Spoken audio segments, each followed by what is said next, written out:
The other day, you was talking to Angela, and people were asking about getting their children back. And you say, don't say children, say I want my property returned. So my question is, you want the rest. No, okay. Returned is the past. Okay. How could you get something? How could you get something done now that happened in the past? Okay, thanks for correcting me. My question is, what if they ask, will you describe your property? How would you answer that? See Exhibit A and attach a photo.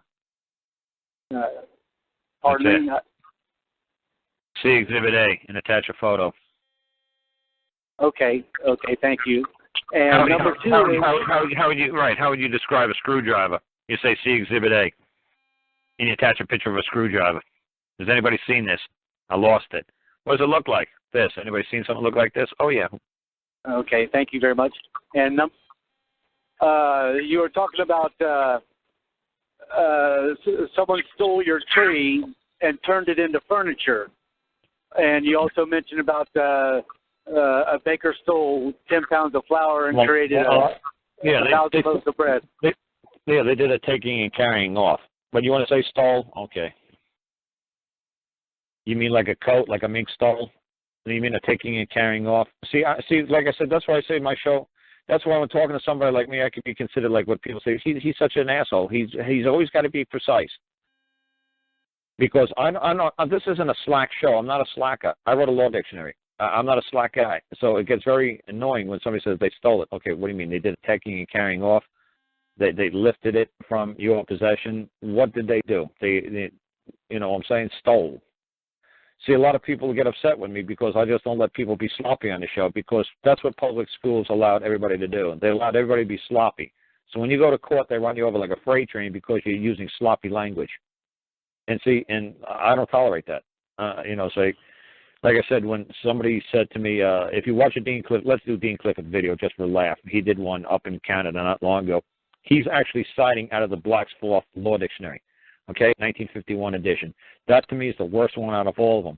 And I was up in North Carolina. I said to the man, he had the fourth on his desk. I said, this is funny. This is the worst version of them all. This is right after the war.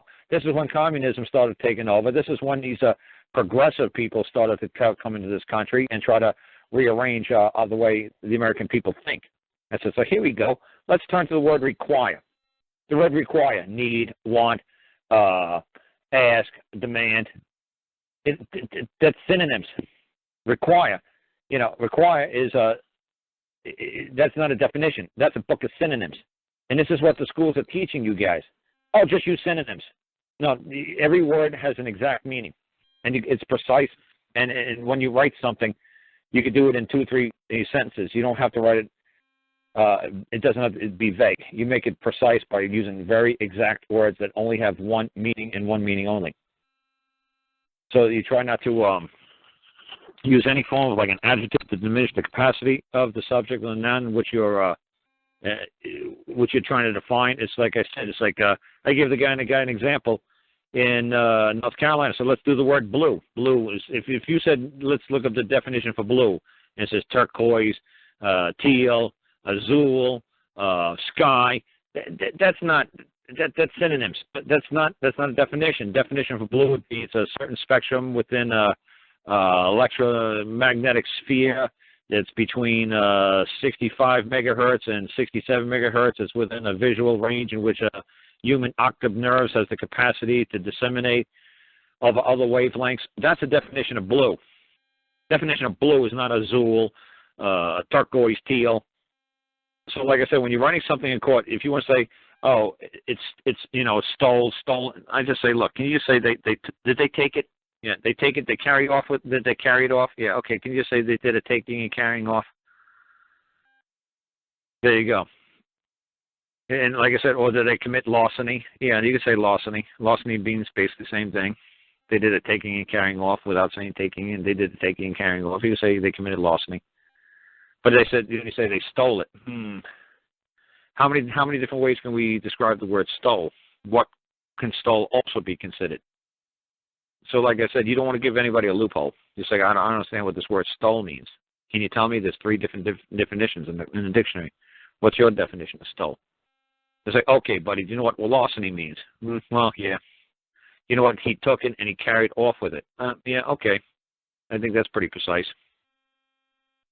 So I try to say, just try to use words that only has one meaning to the common, to the people in which you're trying to communicate with. You don't want to leave anything vague. So to me, that's the best way to do it.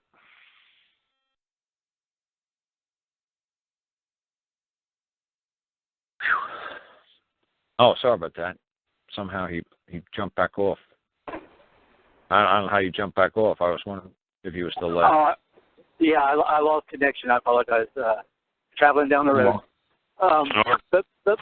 But my question was with the baker or the gentleman that committed larceny with your tree, and then they converted the tree into furniture. You said in that old case that you were entitled to your tree, but you're not entitled to the 100 loaves of bread or the furniture. Right. My question is, well, if the thief converted your property into something else, how is he allowed to gain from that conversion and your loss? Shouldn't you be entitled to whatever he converted it to because he stole it? Okay, so you could prove that the man stole the flower, you're saying?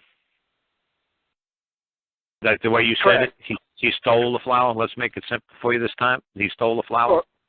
Yeah. Keep it simple for my limited, so he said the man stole the flower, okay? And then he decided to take the flour and he decided to bake bread.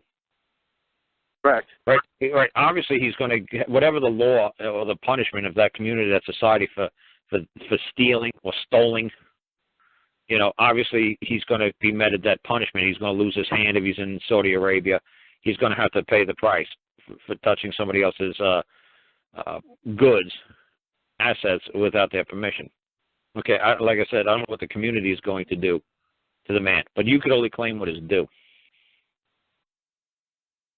You could only make a claim for what is due. If your tree is worth $10, all you can claim is what is due. That's all. You can't claim anything that's not due to you. How much is this? How much are you due? $50. Okay, you're due $10. But my question is, if he stole your tree, turned it into furniture, and sold it for $1,000, and he only owes you the $10 that the tree was worth, then he's able to profit from his theft, and that doesn't make sense to me. Okay, well, that's nice. Okay.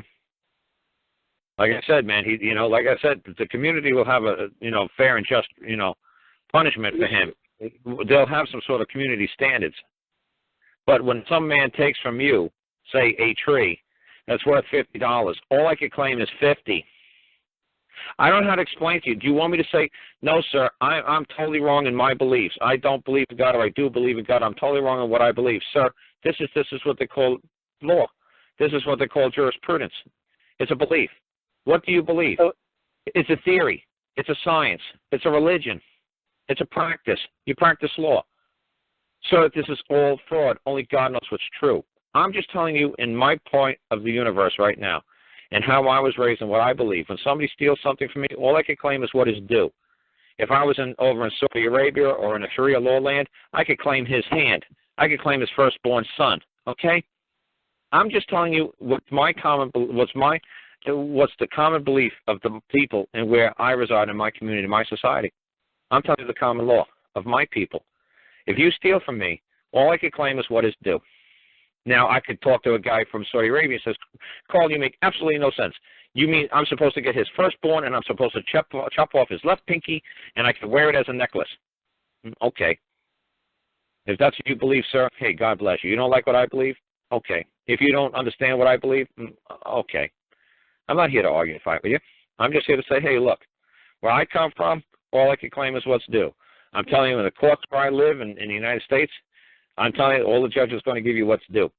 If society thinks what they did was outrageous, then society could say, well, that was the wrong of outrage, a tort of outrage. That was outrageous. That was beyond the consciousness of anything within a decent civilized society could possibly comprehend.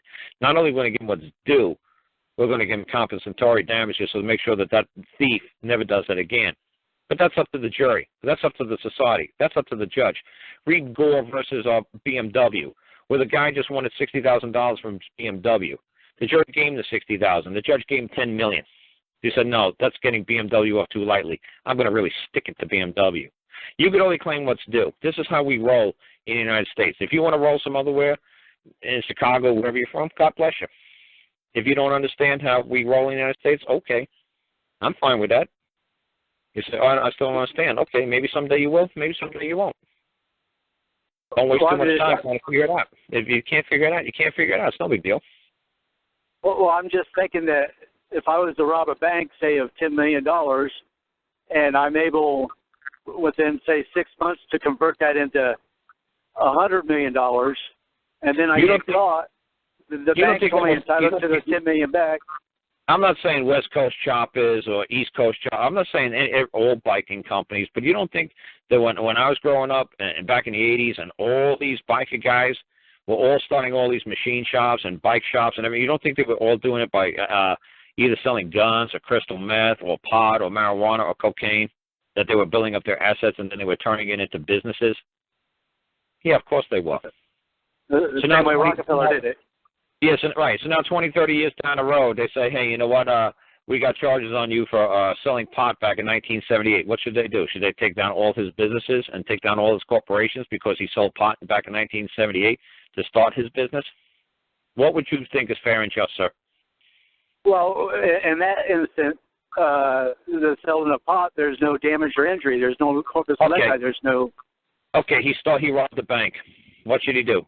He stole a bank. He robbed the bank of $500. He created all these corporations. Now he's a mega billionaire. What should they do? Take all his mega billions back and give it to the bank for $500 worth of $5,000? What should they do? What would you see, sir? This is what I'm saying. This is jurisprudence. This is just a theory, a belief, a practice, a religion. It's all what if. What if A equals B, B equals C? Well, C doesn't equal B all the time. What do we do? Well, and see, this is what makes it fun. There's nothing ironclad. You want to find something ironclad? Go to the Bible. How many commandments are there in the Bible? How many are there? 10. But the reason I'm asking. Close, sir, close. 613, but you're close.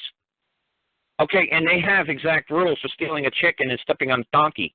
It's basically loss of life, pull out one of your eyeballs, or chop off your hands. Okay, there's a lot of commandments in the Bible. Now, if you actually want to sit around and actually list every single wrong that could possibly happen on planet Earth, you know that's why they stopped writing all those commandments, because it started getting silly after a while. Go read some of the commandments in the Bible. They get really silly. Well, if thy son lifts up thy finger to thy stepmother in the presence of the second cousin twice removed, remove his left earlobe. It gets silly. Well, I agree. I'm telling you, sir, this is what you want. You want an exacting and precise answer, and there is none. Okay. Well, but my thinking is that they've made those gains because of the theft, and I just can't wrap my mind around how they're entitled to keep what they've gotten by their fraud, deceit, and coercion. I'm just trying to comprehend it. I know you've seen plenty of movies and read plenty of books where you walk out of the door and you make a left-hand turn or you make a right-hand turn and your whole life is different. Okay, so let's say you were a little kid and you were 3, 4, 5 years old. Okay, or you're 20 years old. You walk into Walmart and you decide to take a box of cigarettes and you get away with it. Okay, but if you didn't get away with it, your life would have went this way. You would have got arrested. This would have happened. You went this way, and you became a very successful businessman. So what? So if you're saying, well, you see, if you did something wrong, you stole some cigarettes, so let's take away everything that you've ever earned, and we rolled back a videotape of you 30 years ago in Walmart, so everything that you accomplished today should be for naught because, what, you did it wrong? So what? No, but the things you got from that particular wrong, say if you sold that carton of cigarettes for $100, maybe but not your entire life. Well, how do you know? Because if he didn't steal a carton, he wouldn't have had the 100. He wouldn't have been able to play the Powerball, get 100 tickets, and he wouldn't have won the lottery. Yeah, you got a point there. See, this is jurisprudence, sir. This is just a religion. We can't prove anything. That's why it's a religion. It's just people bouncing ideas off of each other. What if, what if, what if, what if, what if? It's just a religion. That's all we're practicing. We're just speculating, we're guessing, we're killing some time on Saturday night just saying what do we believe is right, what do we believe is wrong. That's all. Sitting around a fucking campfire with a teepee and the smokes and his peace pipe saying, hey, what should we do if buffalo crosses penguin and hits the raccoon? I don't know. Maybe we should do this. Okay, Wampum Boy, what's your opinion? We're just guessing. Just gives us something to do. Oh, that makes sense. That makes sense. Yeah, I'm just asking so I can get a better comprehension. That's all. It's all the stuff that, like I said, my mom, or anybody tell you, all this fraud just brings you closer to God. That's all. When you all see it's fraud, nothing is true, but, then you realize, oh, my God, only God knows what's true. Yes. And we're all just guessing. Yes. But somehow we all got this little bit of something in us, most of us have this little bit of something in us that actually tells us when we're doing right or doing wrong. And we feel good when we're doing right, and we know when we're doing wrong. Like, look at the dog, man. We know he's trying to steal food from a cat's plate. He's like looking around. Hey, the cat's going to catch me. The cat's going to catch me. Let me see if I can grab some of this food from this cat and run like hell before I get caught. Even dogs know when they're being sneaky. Everything's got that little bit of a conscience in them. They know from right from wrong. So if you're telling me my dog knows, my dopey dog knows when he's stealing from a cat, that he shouldn't be doing it because he's going to get his nose tore up when a cat catches him. Don't tell me, human being, we don't have this built into us somehow for some reason. And yeah, try to tell me that's because lightning struck a puddle somewhere and amoeba broke into life and somehow 10 billion years, every animal on planet Earth has some sort of like a conscious thought of right or wrong. Yeah, right. Tell me there is some sort of intelligent creator. Yeah, you go for that. Because this is just too much coincidence for me to swallow. Yeah, I agree with you there very much. That's just my belief. That's just my belief. I can be totally effing wrong. I don't care. I enjoy my belief. And I'm cool with it. I'm comfortable with it. And if people totally disagree with my belief, God bless them. I don't care.